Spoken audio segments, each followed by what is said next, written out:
नमस्कार दोस्तों, स्वागत करता हूं आज की इस नई वीडियो में। दोस्तों, आज की इस वीडियो में मैं आपको पद्यांशों पर आधारित प्रश्न के उत्तर कक्षा 12 हिंदी महादेवी वर्मा द्वारा जो आपका चैप्टर है गीत का, उसका लिखित अभ्यास प्रश्न का हल बताने वाला हूं। दोस्तों अगर आप इसको पढ़ना चाहते हैं तो बिल्कुल सही जगह पे आए हैं।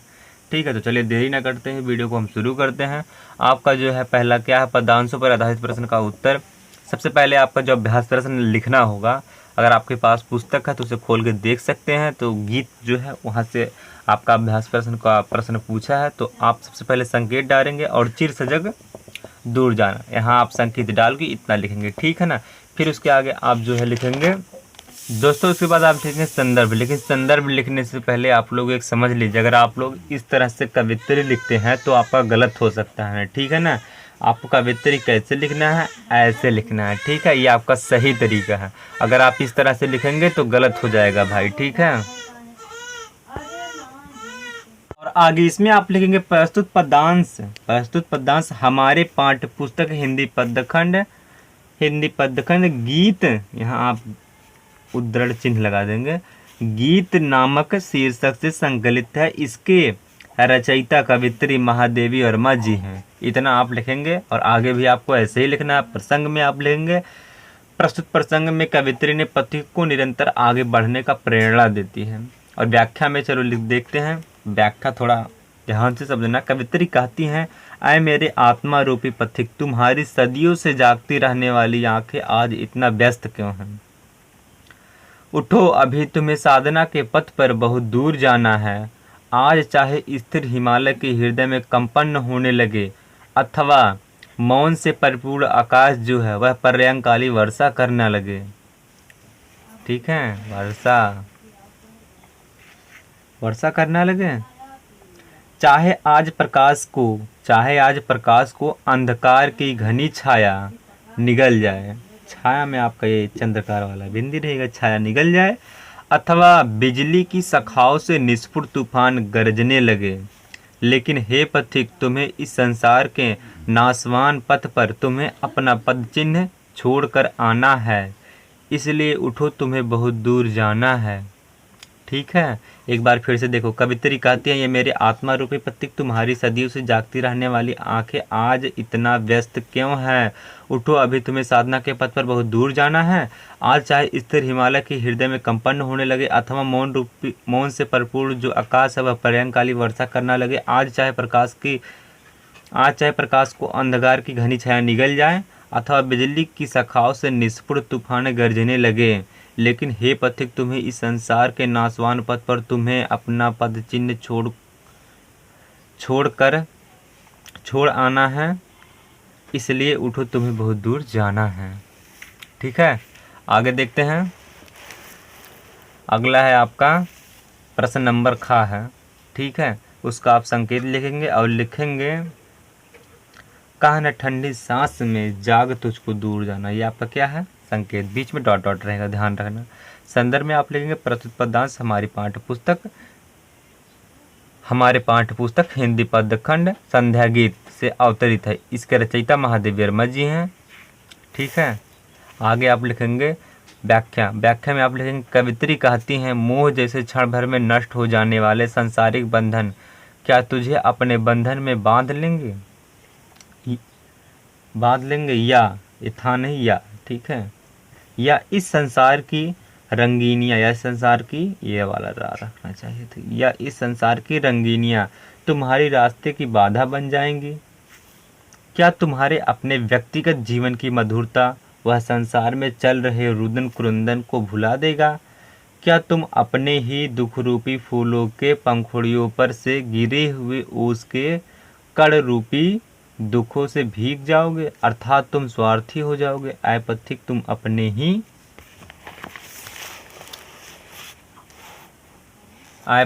अपने ही छाया को अपने लिए कारावास मत बनाओ। इसलिए तुम्हें उठो और साधना के पथ पर बहुत दूर जाना है। एक बार फिर से देखो, क्योंकि बहुत ही अच्छा है, व्याख्या है, मुझे लिखा फिर मिल रहा है।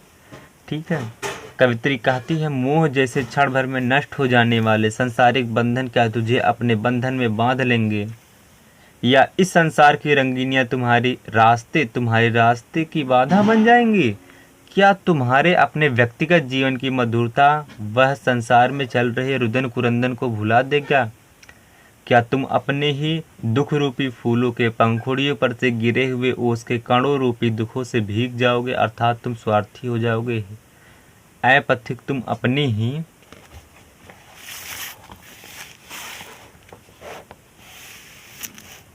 आए पथिक, तुम अपने ही छाया को अपने लिए कारावास मत बनाओ। इसलिए उठो, तुम्हें साधना के पथ पर बहुत दूर जाना है। ठीक है। अगला आप लिखेंगे प्रस्तुत पंक्तियों में किसका उल्लेख किया गया है? तो आप उत्तर लिखेंगे प्रस्तुत पंक्तियों में प्राणों की आलस्यता का उल्लेख किया गया है। अचल हिमगिरी, ये प्रश्न है, किताब में आपको मिल जाएगा। अचल हिमगिरी के हृदय में आज चाहे कंपन हो ले, इस पंक्ति में कौन सा रस है? मानवीकरण रस है। मानवीकरण अलंकार है। ठीक है, अलंकार रस नहीं, सॉरी अलंकार रहेगा। ठीक है। अगला है प्रस्तुत काव्य पंक्तियों से कवयित्री का क्या आशय है? आप उत्तर लिखेंगे प्रस्तुत काव्य पंक्तियों से कवयित्री का यह आशय है कि साधना की पथ में पराजय मिले तो उमंग एवं उत्साह के साथ आगे बढ़ते रहना चाहिए, अपितु उससे भय या डर कर विचलित नहीं होना चाहिए। अंगारों की सया मृदुल कलियां बिछाते हुए आगे बढ़ते रहना चाहिए। ठीक है।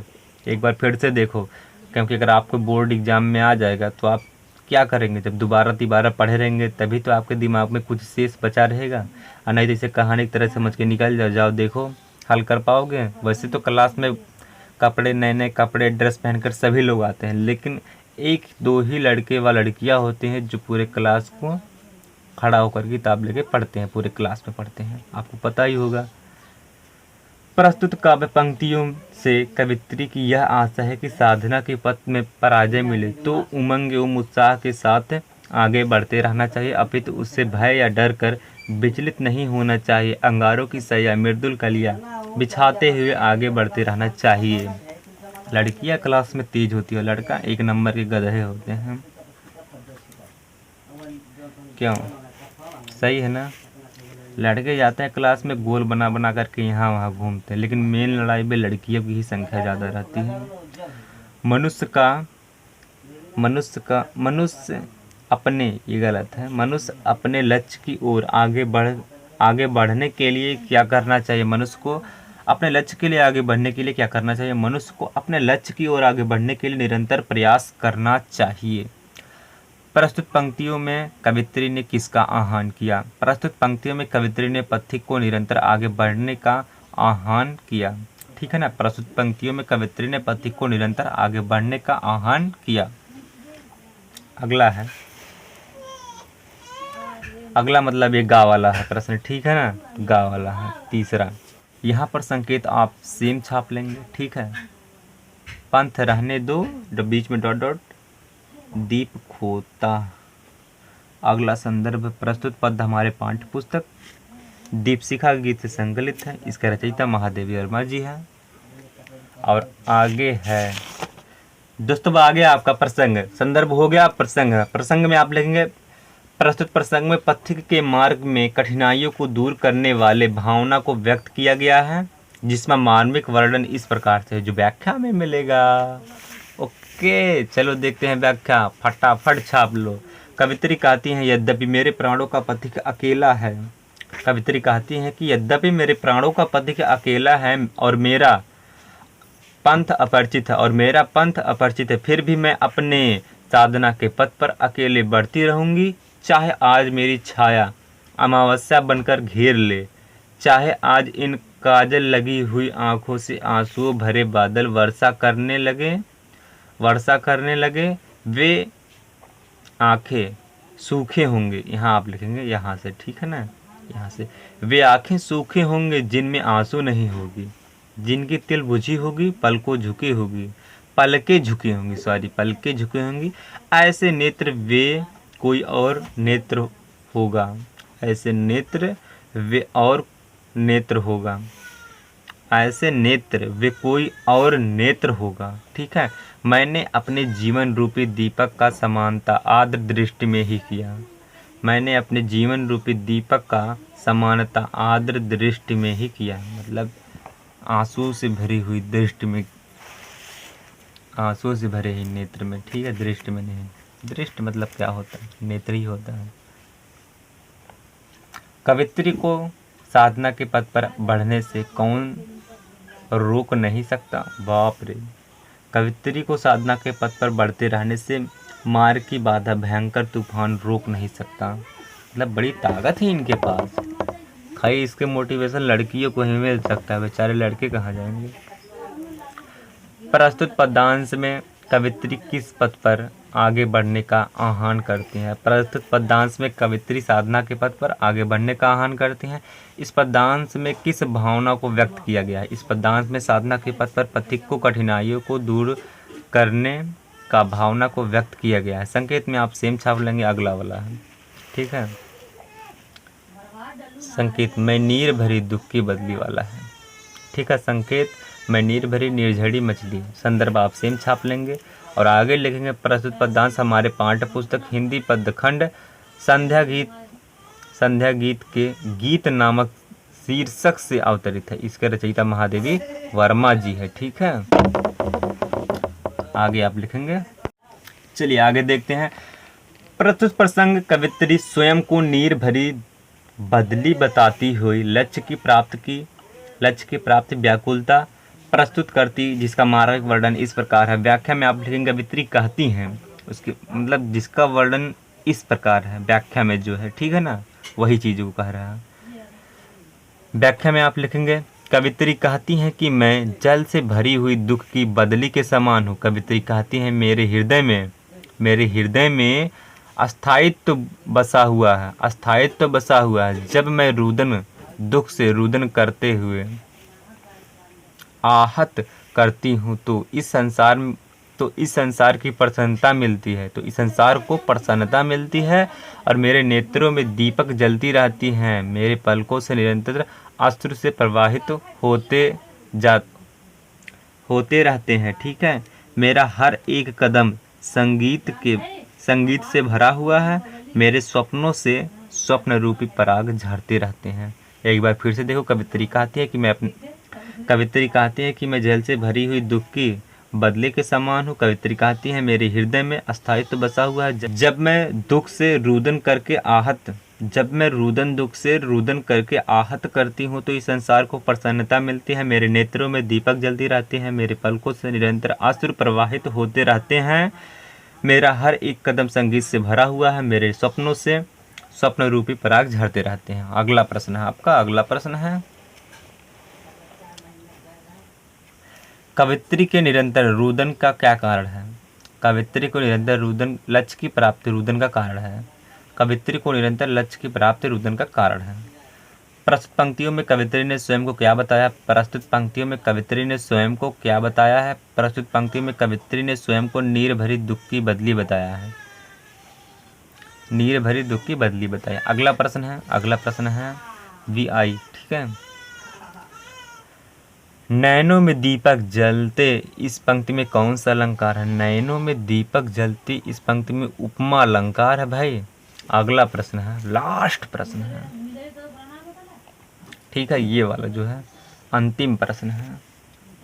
इसमें आप लिखेंगे विस्तृत नभ मीटिंग संदर्भ प्रस्तुत पद्यांश हमारे पाठ्य पुस्तक हिंदी पद्यखंड संध्या गीत से गीत नामक शीर्षक से संकलित है। इसके रचयिता महादेवी वर्मा जी। प्रसंग में आप लिखेंगे प्रस्तुत पद्यांश हमारे पाठ्य पुस्तक गीत से महादेवी वर्मा कहती हैं मतलब प्रस्तुत पद्यांश में पाठ्य पुस्तक में गीत में महादेवी वर्मा यह कहती हैं कि हमारा इतना सा परिचय और इतना आगे आप मिलेगा। एक बार फिर से देख लो। प्रस्तुत पद्यांश हमारे पाठ्य पुस्तक में गीत में महादेवी वर्मा यह कहती हैं हमारा इतना सा परिचय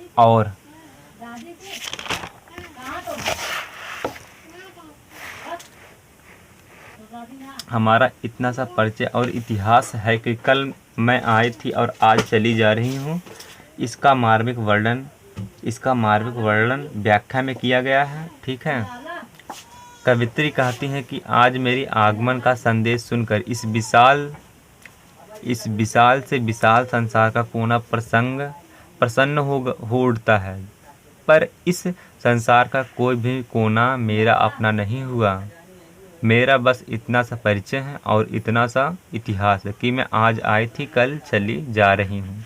कवित्री ने अपने जीवन का तुलना किससे किससे करती हैं? कवित्री अपने जीवन की तुलना आत्मरूपी पथिक से की है। ठीक है, आगे है व्याख्या, फिर से देख लो। कवित्री कहती हैं कि आज मेरे आगमन का संदेश सुनकर इस संसार का विशाल से विशाल कोना प्रसन्न हो उठता है, पर इस संसार का कोई भी कोना मेरा अपना नहीं हुआ। मेरा बस इतना सा परिचय है और इतना सा इतिहास है कि मैं आज आई थी, कल चली जा रही हूँ। कवित्री ने अपने जीवन की तुलना किससे की है? तो आत्मरूपी पथिक से की है। ठीक है, ये वीडियो आपका यहीं ख़त्म होता है दोस्तों। अगर हाँ, आप इसी तरह से पढ़ना चाहते हैं, 12th में टॉप करना चाहते हो, तो बेझिझक ईमानदारी से चैनल को सब्सक्राइब कर लेना, क्योंकि इसमें आपका ही फ़ायदा है।